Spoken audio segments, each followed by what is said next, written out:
now it is not so flat. We've got all of these clouds in the sky. There's the mountain range up ahead. I honestly don't know which one it is. I'm gonna zoom in a little so you get a little less glare off the roof of the hood of the car where the dust is coming up. But this is still desert. There's no question.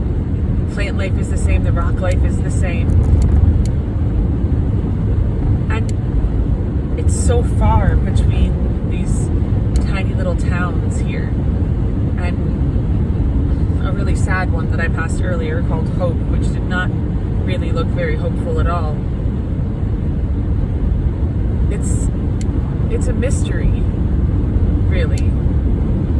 What made people think you should stop and live here in the middle of this vast expanse of nothing? But it's not nothing, because there's so many species and there's so many, I don't know, there's a lot of space. It's so big. And I wonder if the transition between the desert and the chaparral will feel as easy to recognize as the transition from a chaparral to a desert. There are more trees, that's certain. I have no idea what they are, and they all look roughly dead, but I imagine that might just be a winter situation. Although how things could flourish here in the heat of the summer is also a mystery. It looks like I'm in a basin almost, with mountains completely surrounding to the left and ahead. And despite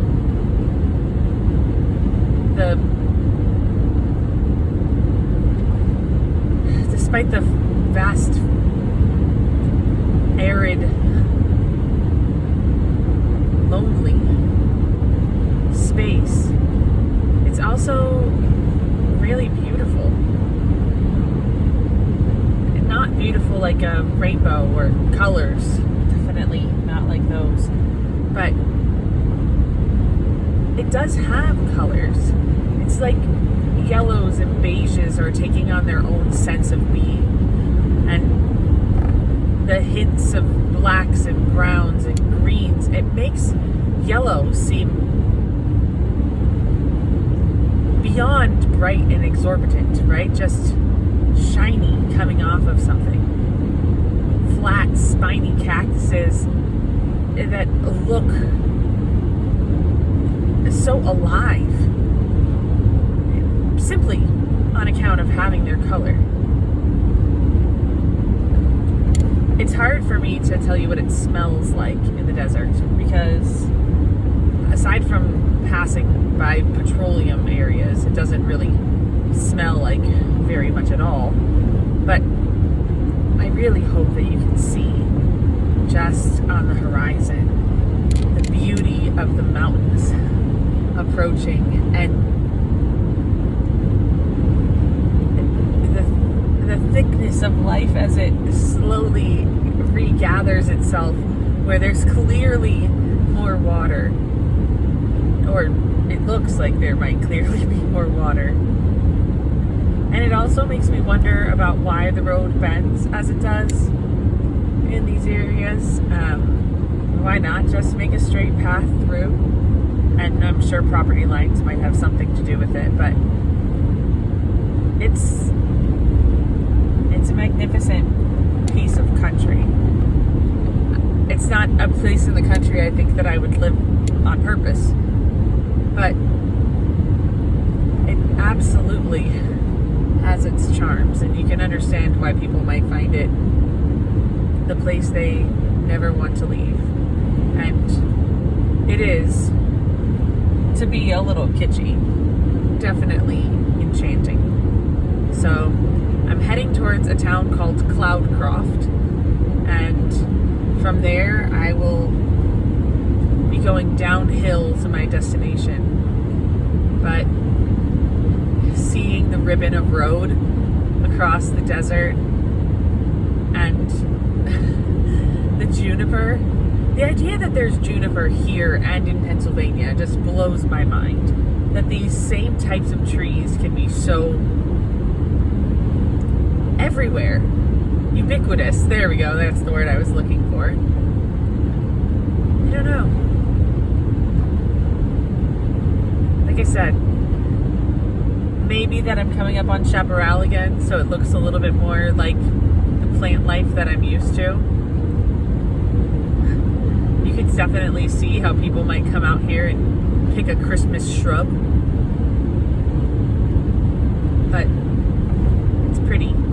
And I hope that you get to see it in person yourself one day too. Alright, so here we are driving through the Lincoln National Forest. There's actually a creek of some kind. Running along the left-hand side of the road here. There are a lot of Lincoln National Forests, it turns out, particularly in this area. Or it's all the same forest that somehow got separated. But it looks just beautiful. It certainly explains why there were so many more trees and taller plants, which generally do not seem to be prominent in the desert. So yeah, just driving through here, and you can see along the sides of the road like cutaways of the layers of sedimentary rock. I would guess that some of it is limestone, though a large percentage of it looks to be sandstone. That might actually be a very thin river to my left, I'm not sure. You can see that it is beautiful and windy in whatever these mountains are that I don't know where I am. And you can see that there's been clear uplift here. How am I able to determine this without getting out and looking at anything else? Because you can see like this stacked stone is really even and flat. So that's gonna tell me that it was originally laid down flat. All layers of rock are laid down horizontally. It's the principle of original horizontality. And what happens is as we drive through, as you see, some of the rock layers are tilted. Generally, they're going to be tilted up on the way downhill, and they'll be tilted down on the way uphill. You can see it right here, where it's even. Now watch the tilt. Okay, so basically what that tells me is that at some point there was a collision of plates, something that pushed these rocks gently enough so that they tilted up.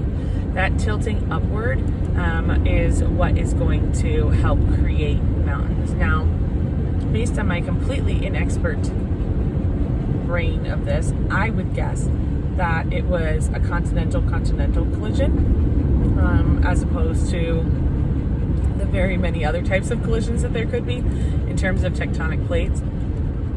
You can see that there's different colors in the rock here, and I can't really show you whatever that waterway is that's to my left. I'm hoping there'll be a sign, but ranchers are using the area to graze their cattle, and it is very pretty. I don't think we're at the highest elevation that we're going to get to yet, because I kept seeing signs about how we're going to be at about 6,300 feet of elevation, and then dropping down from there into, all right, the forest to my left is just really pretty.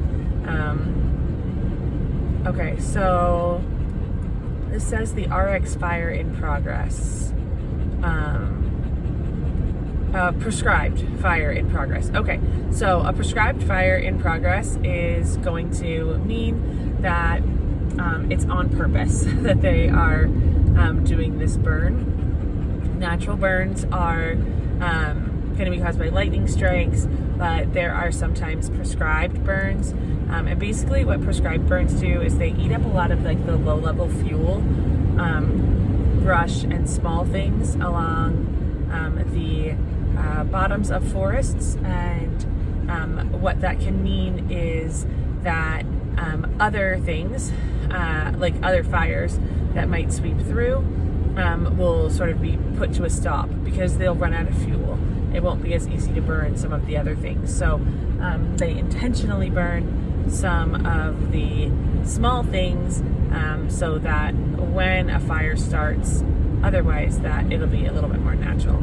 And I recently listened to an Ologies podcast episode where they were talking about fire ecology and how important it is to have like small but frequent burns, but that different areas of the country might have different fire cultures and fire biomes, but fire is incredibly rejuvenating, especially for forests. So it may look devastating, but it also puts a lot of minerals and stuff back into the ground, and it can also help in so many ways. I can't even describe the look to my left, but the curves are too sharp here for me to take my hands off the wheel. So I'm hoping that one of the curves will just allow you to see the beautiful forest of coniferous trees that is off to the left-hand side of where the car is. Okay, I'm gonna give it a whirl. I have so frequently seen deciduous forests, and so seeing a coniferous forest is really quite beautiful, and it's like a magical fairyland kind of view, and the clouds help with this whole magical fairyland business, but it's all very cool right now. So I'm going to keep driving, and welcome to Lincoln National Forest. I hope you enjoy. It's beautiful. Beautiful. Y'all, that over there, that white stuff, that is snow. It's snow. There's been all these signs that said that the road might be icy, and I was like, what the heck? It's 60 degrees. Well, it's 53 now because we're getting higher, but there's snow. Snow here. That's totally nutty to me. I mean, it doesn't seem like there'd be snow because it's warm. Oh my gosh, it's beautiful. But, and it's speckled. Okay, sorry, I've got the radio on. And I just got so overwhelmed with the idea that there was actually snow here in southern New Mexico. Look at this. Look at this. Like a whole snowy road over there. Oh, you can't see anything because of the glare. Whatever, I'm driving past it. Yo Baby Beats still at the side. I'm just like holding up my phone there. You guys, this is my white Christmas coming. I mean, just... I can't even believe I just saw that. That is so nutty. All right, well, first snow of the road trip, my friends. This is snow just after I saw the elk. And as you go through and past the village of Cloudcroft, you get to come out on the other side of the Sacramento Mountains. And from here, you can see down into the valley, the Tularosa Basin, and it is absolutely stunning. So much so that at one point I had to pull over so that I could go to a lookout area. Piper got to look out too, and we got to see some pretty awesome stuff. So I'm leaving Lincoln National Forest, and I have to say that this has been probably the best, most surprising drive that I thought was just going to be 2-something hours straight across the desert, and it's not.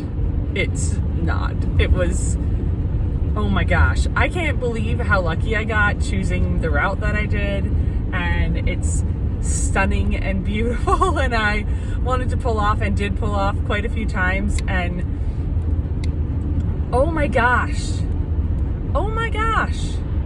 that this exists, that this gets to exist, that there's skiing and desert on the same road, not even 15 minutes apart from one another.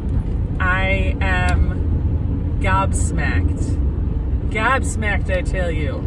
Look over here, look at those mountains and the sunset, and Okay, I gotta turn in a mile, so I'm gonna be paying more attention to the road now, but holy mackerel, my friends. Holy mackerel. Just from one set of mountains into a valley, and it's hard to believe that this place exists. This is the view of those same mountains from our KOA just a little while later, and you'll have to keep coming back if you want to see more about what we did on the rest of our trip in Alamogordo, New Mexico.